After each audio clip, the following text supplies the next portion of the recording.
Time is 1:15, so it's time to start. Welcome everybody, and especially to today's speaker, Linnea Stenliden from Linköping University, who has promised to speak about AI literacy, bridging the gap. Linnea, please, the floor is yours. Okay, thank you very much. I will try to start with sharing my screen. Just put this away. Let me see now. I guess that one is. So. Here we go. Excellent. And you see my screen now? Yes. Yes, that's very good. Thank you. So I will give a presentation today that I have named Bridging the Gap, Exploring AI Literacy in a Transformative Educational Landscape. So let's go. First, there was silence. Nothing happened. And then everything happened at the same time.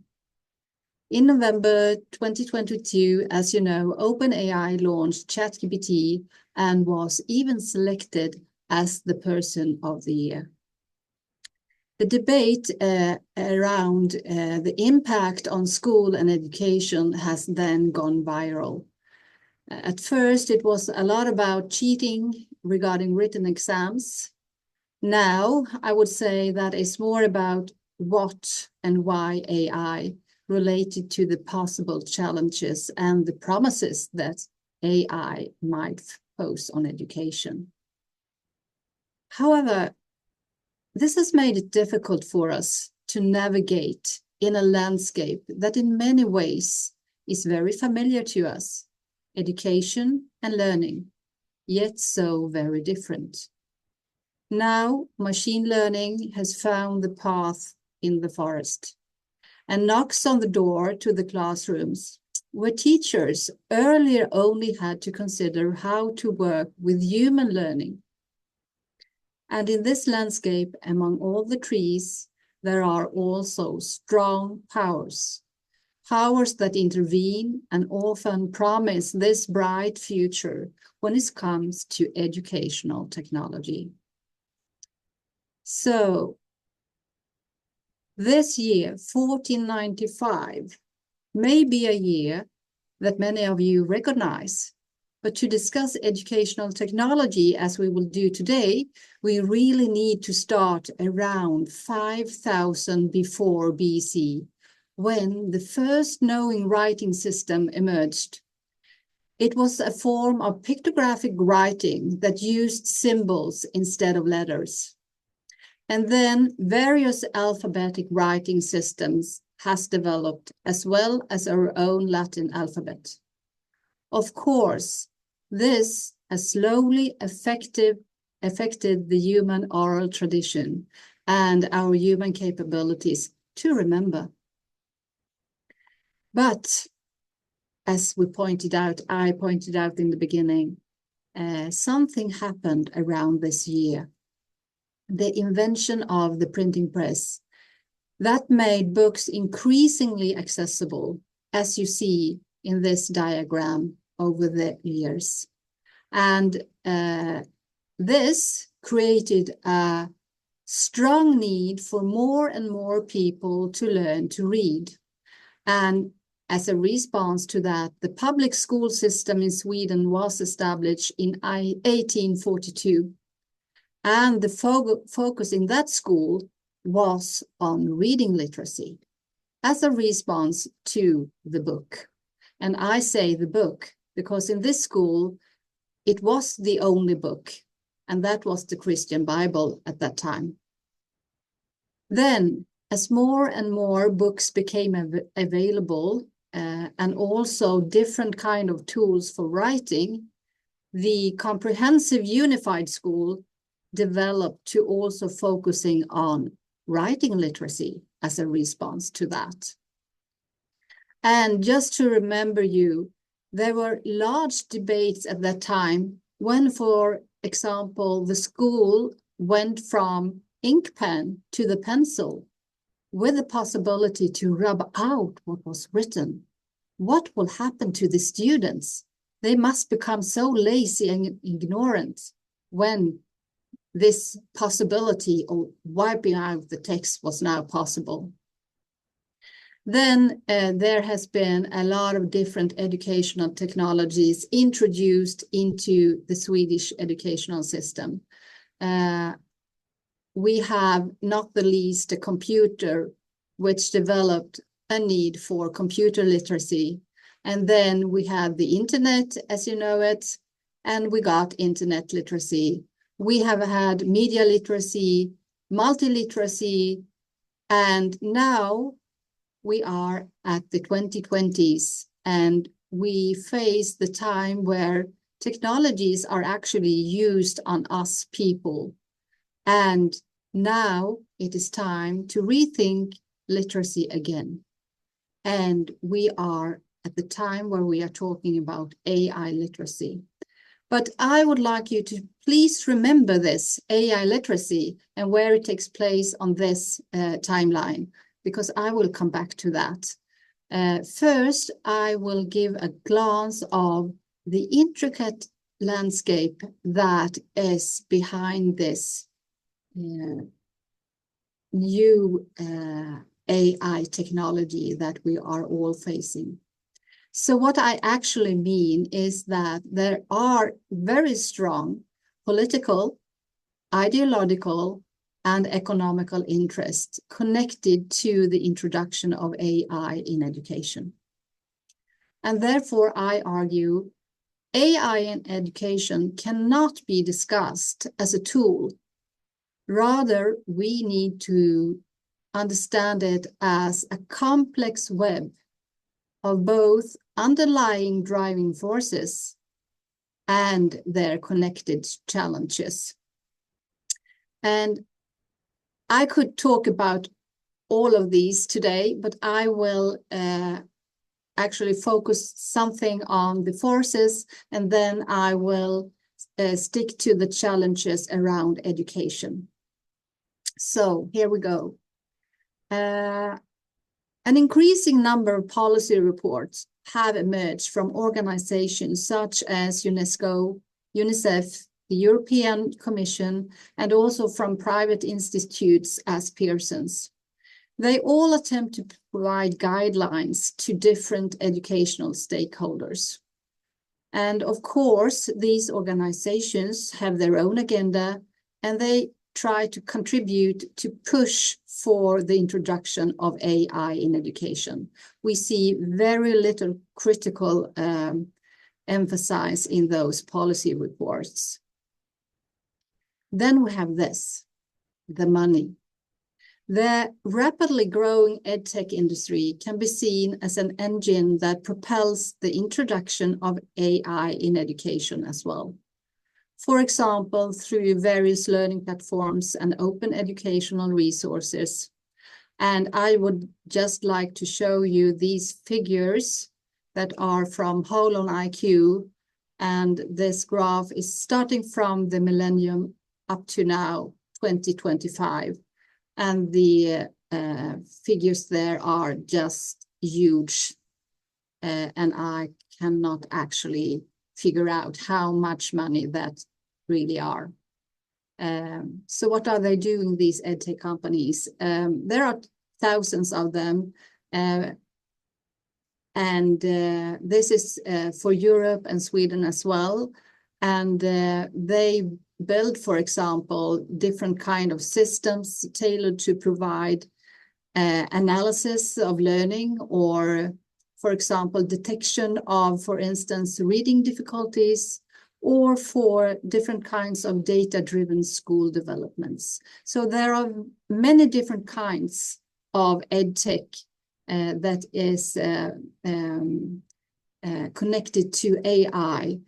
So this generative AI that I started talking about when I introduced ChatGPT is not the only AI we are talking about when we are talking about education technologies and AI in schools. So just to remember that. Another force that we have to take into account is that there are far-reaching visions from, not the least, the research community. And that is regarding how we actually understand how learning occurs and what is, as in this case, articulated by Rose Luckin, who is one of the leading researchers in the field. She says that the real power that AI brings to education is connecting our learning intelligently to make us smarter in the way we understand ourselves, the world, and how we teach and learn. So, what do we know actually about all this? I would like to say that we know some things. We know that AI systems can have discriminatory effects based on how they have been trained, of course. They can lead to a higher level of surveillance in school, but also to a misplaced trust in the algorithms regarding teaching by face recognition, etc. And you can see those kind of stiff smiling faces at the bottom right corner of this picture. I would also like to point out that we, at the same time as we know those things, we have very, very few empirical studies on the introduction of AI in classrooms. I have had the opportunity to be research leader for several research projects the last, let me see, 3-4 years now. And we do mainly empirical studies. And we are studying various classrooms from K-12 up to higher education. And we have a project from the Swedish Research Council focusing on AI in schools. And we have this project that is funded by the WASP-HS, focusing on teacher education. And we also have funding from the Swedish Council for Higher Education, also the Wadström Foundation. Unfortunately, so far our studies show a relatively immature use of AI in classroom.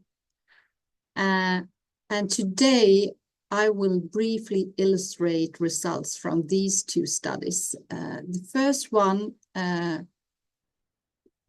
will be focusing on teachers' practices, and then I will present some results from the second study there, which is a scoping review of AI literacy and teachers. And I will try to bring this practical references into the more theoretical from that scoping review. So let's go. This is a study which is published last year, named Breaking the Magic of Automation and Augmentation in Swedish Classrooms. And I would first like to highlight the practical implications by taking a starting point in the launch of ELIZA. That was a pioneering chatbot program developed by Joseph Weizenbaum nearly 6 decades ago. The program captured widespread attention and excitement, which can be seen as a parallel, actually, to the launch of ChatGPT, as I have mentioned, and the grand, almost magical hopes around introducing AI technologies in education. So this, what you see at the image there, is a quote from Weizenbaum. It is said that to explain is to explain away. This maxim is nowhere so well fulfilled as in the area of computer programming and artificial intelligence. For in those realms, machines are made to behave in wondrous ways, often sufficient to dazzle even the most experienced observer. But once a particular program is unmasked, once its inner workings are explained in a language sufficiently plain to induce understandings, its magic crumbles away. So let's see what happened. In a similar way, this study addressed the current magical allure of AI in K-12 education. So we are trying to unmask the automation and augmentation of teachers' teaching. And as you might know, that are two complementary strands in AI research, very well known, I guess. So by exploring the enactments of teachers and two different AI technologies, one, the AI engine, that was a machine learning-based teaching aid in mathematics, and two, a learning analytics integrating learning management system, what we called LMS. The aim in this study was to demonstrate how automation and augmentation may emerge in teachers' practices. And the study builds on two different kinds of fieldworks. The AI engine project involved 22 teachers and over 250 primary students. And the AI engine's mathematical modules were tried out during 2 6-week interventions in 22 classes. And we made observations and semi-structured interviews during those periods. The fieldwork around the LMS was a co-design project conducted in 2 K-12 schools comprising 1,200 students who were aged 7 to 15 years old, and then we had 450 upper secondary students from 16 to 19 years old. And the LMS was then co-designed for lesson planning and management from teachers and the provision of various analytics regarding feedback on the lessons and the teaching to the teachers. And there we have around 80 hours of classroom observations. We have field notes and also interviews with different kind of stakeholders that took part in the project. And in our analytical work, we use ANT to follow the actors and their enactments. So let's go on to the results. First, the AI engine study helps to put focus on automation or the thought of replacing teachers' work. And what you see here is a quote from a primary school teacher who explained how she perceived the work with her students and the AI engine. Yes, we worked on it. It was a bit too difficult for quite a few, but really great for those who are more proficient, as they were challenged. However, I told some student, this looks a bit tough. You should go back to the number chase model. So, yeah, we experiment a bit. So what we see here is how the teacher actually adapts her judgment and instructions to the technology, which actually not give the right level of assignment to the students. She also explains how she experiments with the AI engine to adjust the students' learning trajectories. And I would like to say that this illustrates how automation emerges only through teachers' adjustment to the technology. The teacher's careful tailoring in terms of compensation becomes a necessary part of the teaching, and the student support to accommodate the AI engines actually insufficient personalization.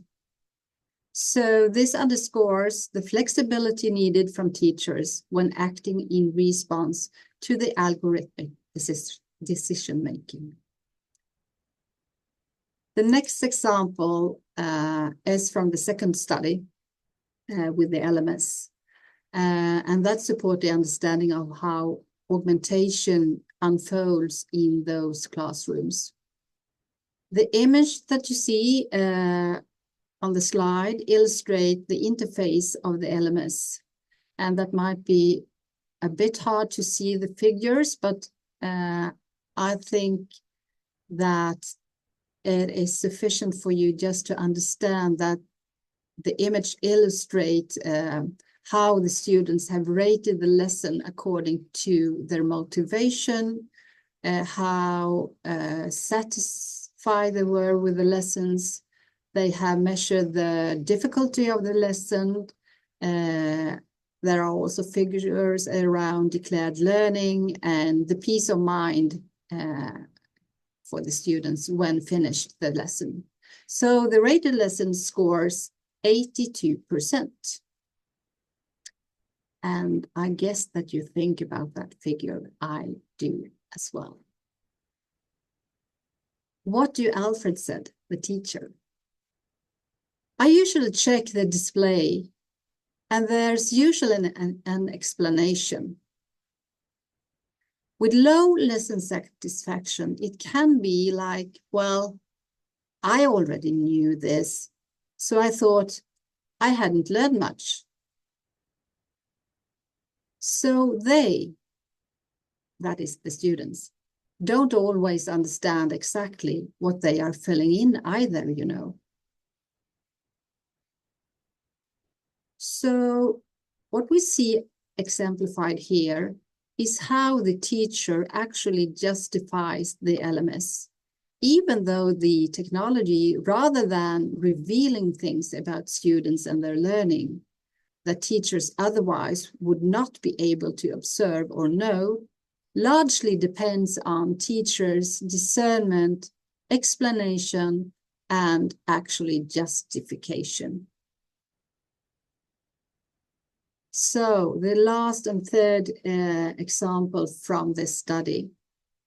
Here you have another part of the LMS interface, and that relates to how students rate their well-being. To explain, the red squares with sad emojis show negative responses from specific students. So each square is one student. The blue ones or the light squares with neutral or happy faces signify then neutral or positive responses from the students regarding their well-being. Elsa, one of the teachers, says like this: because if you look at this list of reds, it's not the ones that I have a lot of red. I'm not surprised that I see a lot of red there, because I know that as I see them in the classroom too. But what I see in the classroom is also part of a gut feeling. Here it is visible. And she points at the screen. Here they have also put their, and she doesn't finish the sentence.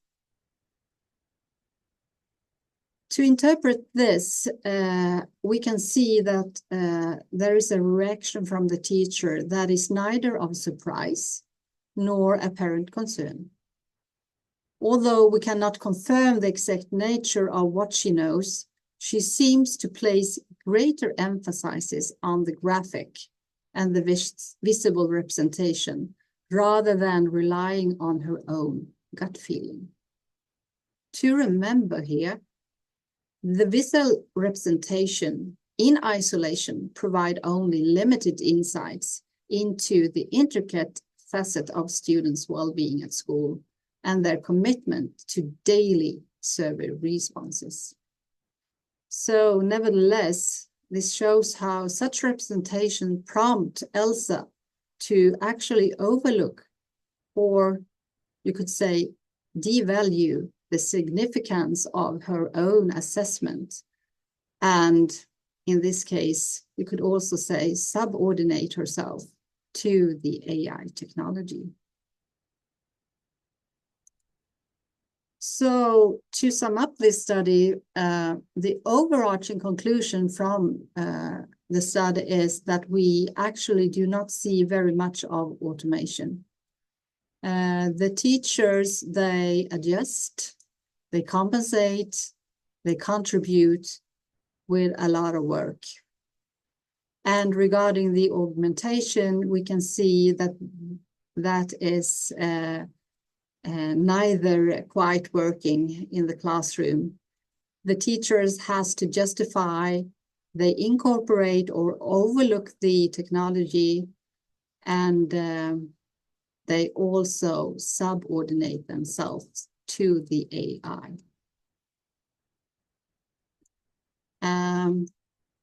So I would like to highlight here is that the exposure of teachers' work in this study actually may crumble away some of the magic of AI and trigger discussions regarding teachers' working conditions and professional expertise. I think there is an imperative for developing a discourse concerning the role of AI in education, especially concerning the need to develop teachers' AI literacy. And I have posted 2 questions here, but there are actually many, many questions to be answered. And that will bring us to the next and the second study that I will talk about today. We just have to keep track on the time here. This is the scoping review, and that is regarding AI literacy for teachers. As I have shown, there is a need to strengthen the entire teaching profession in relation to AI technologies. They are the ones that should be able to take informed decisions when to involve AI and when to use AI in education. It also involves the ability to influence decisions and future initiatives regarding AI, known as AI literacy, actually. So that is what we have studied within this team, the NetX team, that is a WASP-HS project, which I have mentioned before. NetX stands for Networking Excellence Project in Humanities and Social Sciences. And that is a focus on networking. And we are a team of researchers from both Linköping and Stockholm University, as well as the research institute IFUS. So that is a close collaboration between these 3 partners here. So, of course, I would like to underline that there are many definitions of AI literacy like these 2. Maybe those are the most famous or common ones. Long and Magerko, they say that AI literacy is a set of competences that enables individuals to critically evaluate AI technologies, communicate, collaborate effectively with AI, and use AI as a tool online, at home, or in the workplace. Holmes have a slightly different definition, highlighting that AI literacy is having competencies in both the human and technological dimensions of artificial intelligence at their age, regarding their age and interests. So actually, none of these definitions say anything specific regarding the teacher profession. So the larger project that I'm talking about aims to study AI literacy in the context of Swedish teacher education to focus teacher educators' professional development. And we have 2 different kinds of research questions, and we have studied AI literacy in theory, but also what it means in practice. And we are on to the next phase, how AI literacy actually can be designed and evaluated as well in teacher education. And this is a project timeline. And do I have something there?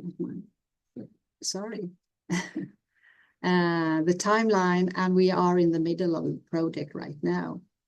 So I will give some information from the literature review here that was published last year.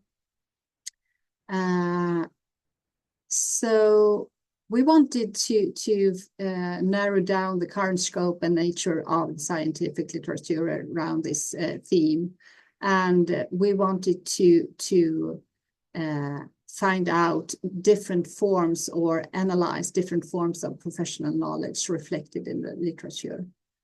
And we actually got more than 6,000 items, sorry, which were evaluated and reduced to 34 based on our inclusion and exclusion criteria. And I don't think I go into the methods anymore. When we had read the papers several times, we also decided that we had we needed an analytical framework to dig into the papers more. So in line with our interest in teachers' knowledge, we decided actually to use the Aristotelian concepts of knowledge as this analytical lens. We wanted to focus on theoretical, practical, and the professional judgment or ethical knowledge. So what did we find then? This is an emerging field. Most publications come from the past 5 years with a steady growth, as you see in the diagram. And there are increasingly robust studies. We also see that the proceeding stems from conferences related to computer science, education, and the recurrent journals are also mainly from that field. We find even distribution of qualitative, quantitative, and conceptual studies. And there are also studies representing different parts of the world. You see that in this map, how they are distributed. And we can see that AI literacy is something that is related to education and is being discussed all around the globe, actually. We can see that China and the US dominate the discourse, and China that is centered to Hong Kong. But also many countries in Europe contributes to the field, and several of them draws on EU projects. So what are the topics then? Many of the papers concern curriculum development, different kind of AI literacy frameworks. Many of them focus on teachers' attitudes and often also misconceptions. That's really interesting. AI EdTech to teach with and about AI is also a theme. And some papers also look actually at professional development and a few on AI ethics. So we can say that the studies cover several topics, but the teacher profession is not a central focus yet in those papers. So when we use the analytical framework, the Aristotelian concepts, we actually found a quite nice distribution at the first look at the papers, divided into the three concepts. If we look at episteme, the theoretical knowledge, the papers focus on statistics, machine learning, and data management. The techno papers concerns the practical ability to certain AI application and also prompt engineering. And the phronesis paper, the least explored dimension, that is the green one. Perhaps is that due to methodological reasons or a minor interest? We actually don't know that. What is interesting is that only a minor part of the paper in each category actually have an explicit focus on AI literacy in correspondence to teachers' professional knowledge. A major part of the papers only implicitly concerns that link.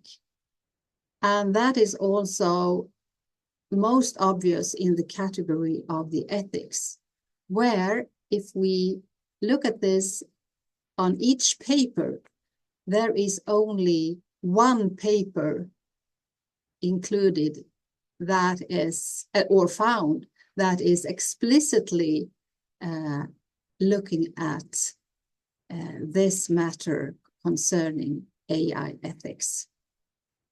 So overall, AI literacy regarding teacher education and teachers' professional knowledge is just in its nuance.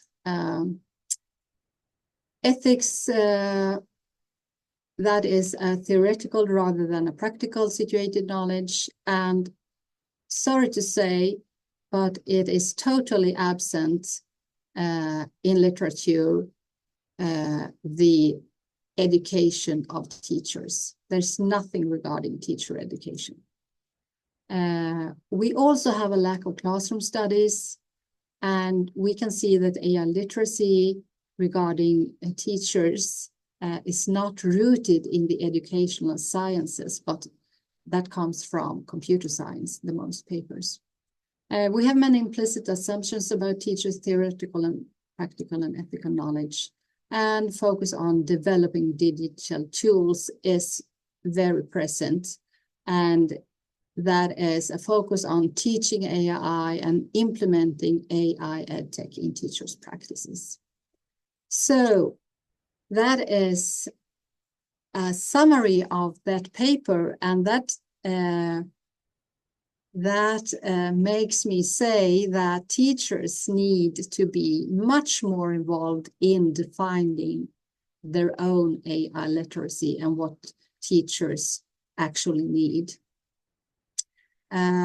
We argue that AI literacy in this case needs to be defined within educational context, especially in teacher education. Teachers need to be involved in developing their AI literacy to be able to make informed didactical choices.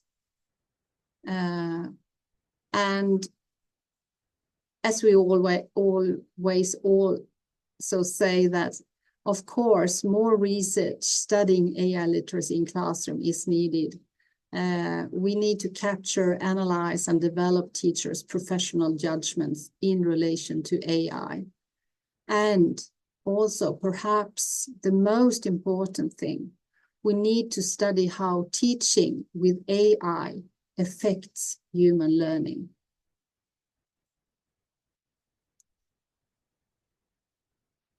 So far, for added value to arise, we need a close, fine-tuned collaboration between technology and the teacher.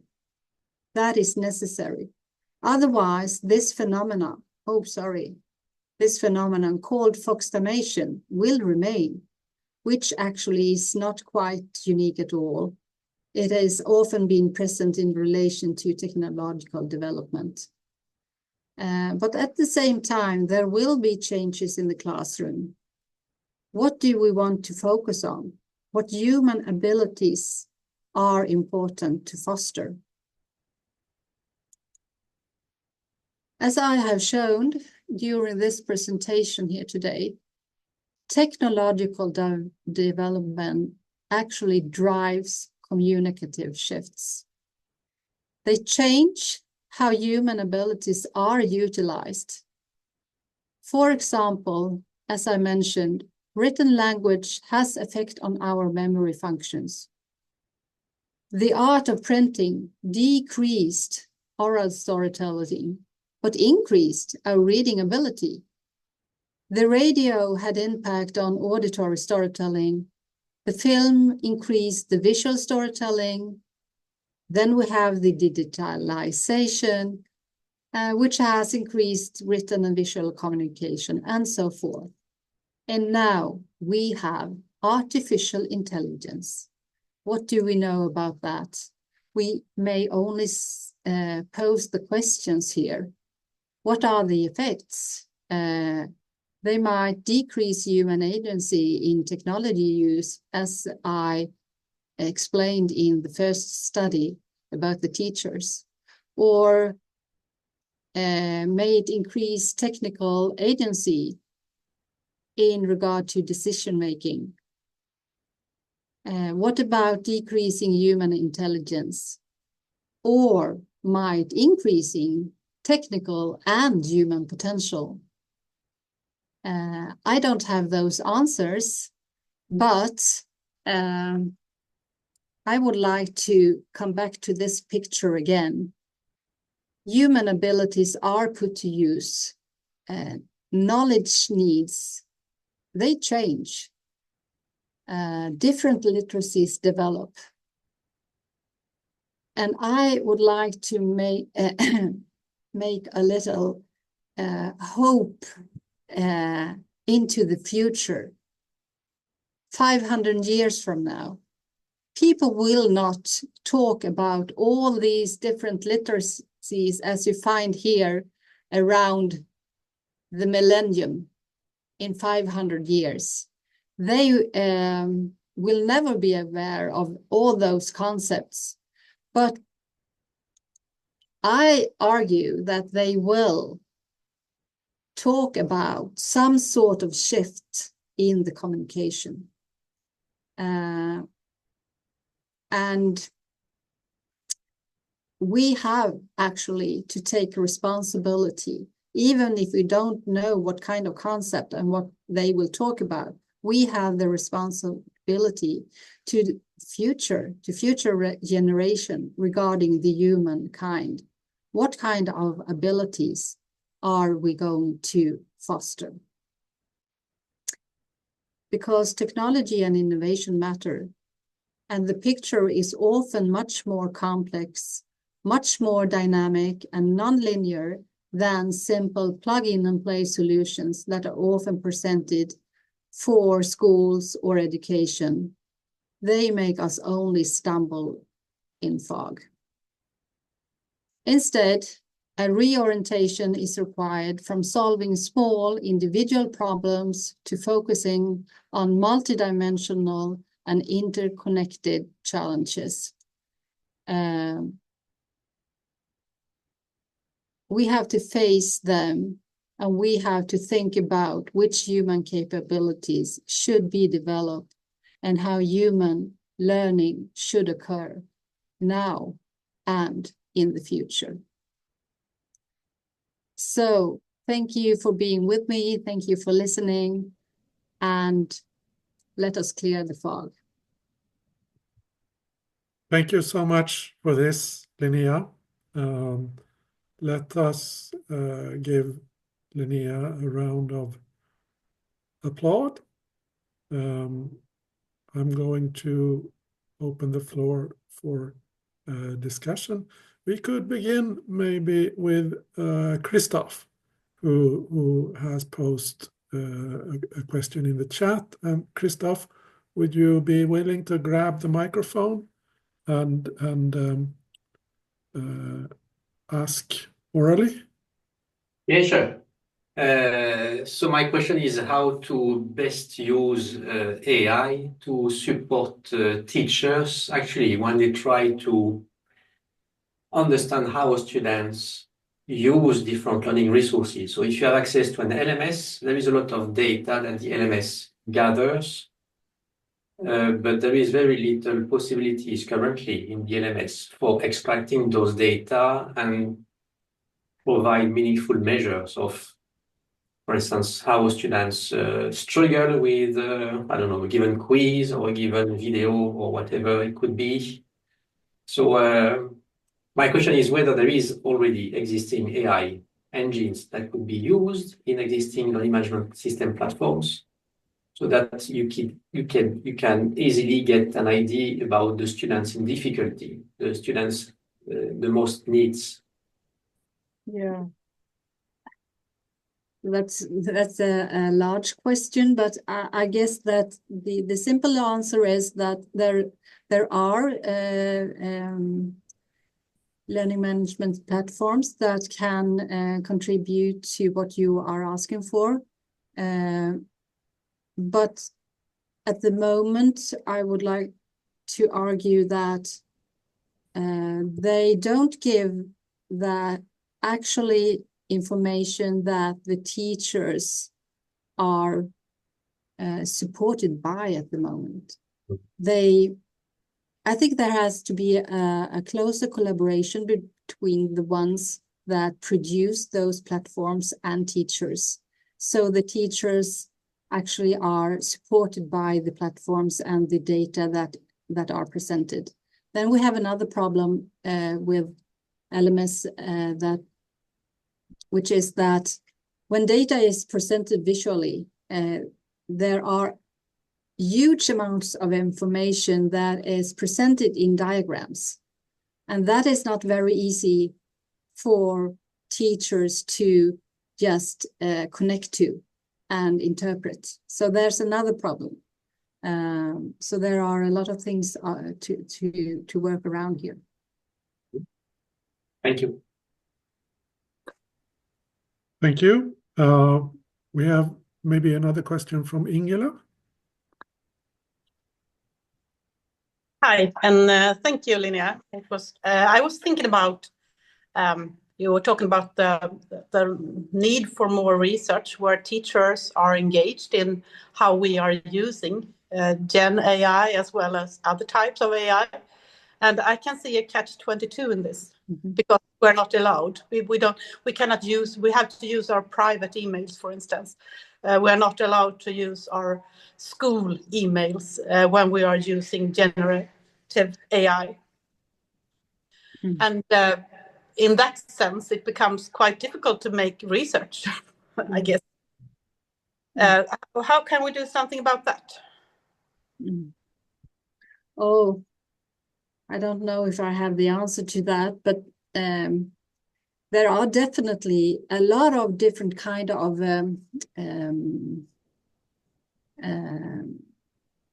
obstacles regarding how can we get AI to work for teachers and for students. Some are all those regulations about GDPR and etc. And I don't know if I can correlate to this problem about that you explain here about the email and the access to, but I guess that both the research community as well as the educational authorities, if we're talking about Sweden here as a case, really have to work together. And that is what I try to highlight in the end of my presentation, that we have to look into those problems and not which are big ones. They are connected to each other, so we can't kind of solve these problems as small single plug and play solutions. There are bigger ones that we have to really work together and try to solve those kind of matters, so we can start working together. Because I think there's a lot of activities in our schools and where teachers are using generative AI, but on the other hand, it's not part of a systematic review or collaboration with the research community as we wish for. Yeah. If I'm talking only around Swedish conditions, we are, from my point of view, Swedish schools are lacking this digital strategy that we had, which were withdrawn from authorities 1 or 2 years ago. And I think that that is really, really important to put that in place again, regarding all those big questions, ethical questions regarding AI and education. So teachers and school headmasters, as well as higher education, I would say, but especially schools need that kind of guidance. Yeah, thank you. And I really appreciate when you highlighted the promises part, because that's a lot of our thoughts in the teaching community at the moment, at least when we are working with teenagers. And yeah. Thank you. Thank you, Ingela, for your contribution. Do we have any other questions from the audience? Feel free to just grab the microphone and ask or comment.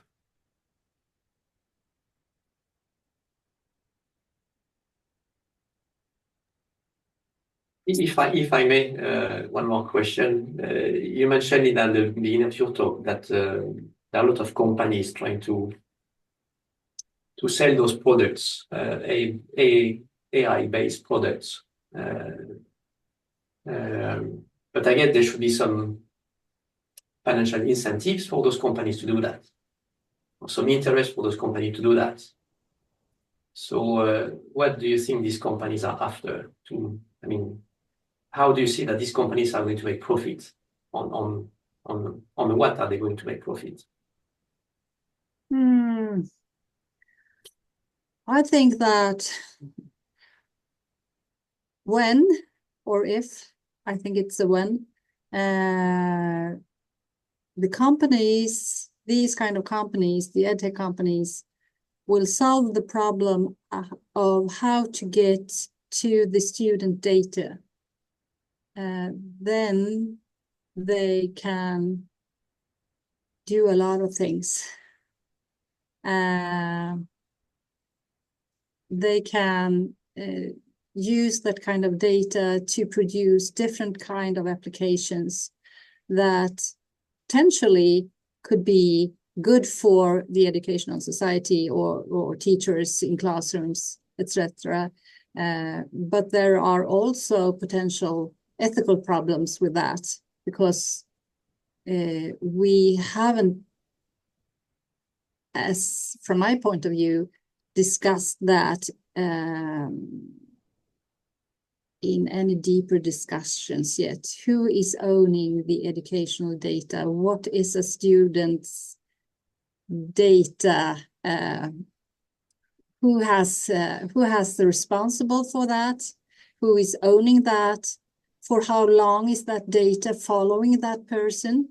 Etc., etc., etc. There are many ethical questions regarding that, but I think that if an edtech company can get to that data and do things with it, then there is a potential to also earn money from different kind of applications.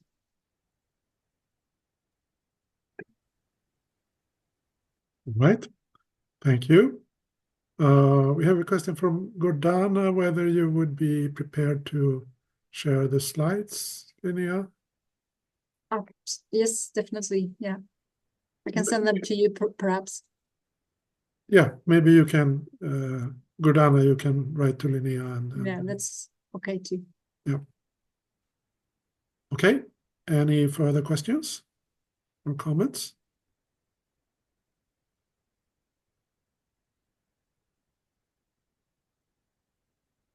Another request for slides. So I guess, Sophia, you can just write to Linnea afterwards. So this has been a very interesting, illuminating discussion, and but I think that the atmosphere in the room is that everyone is happy with what we have learned so far. So I can in good conscience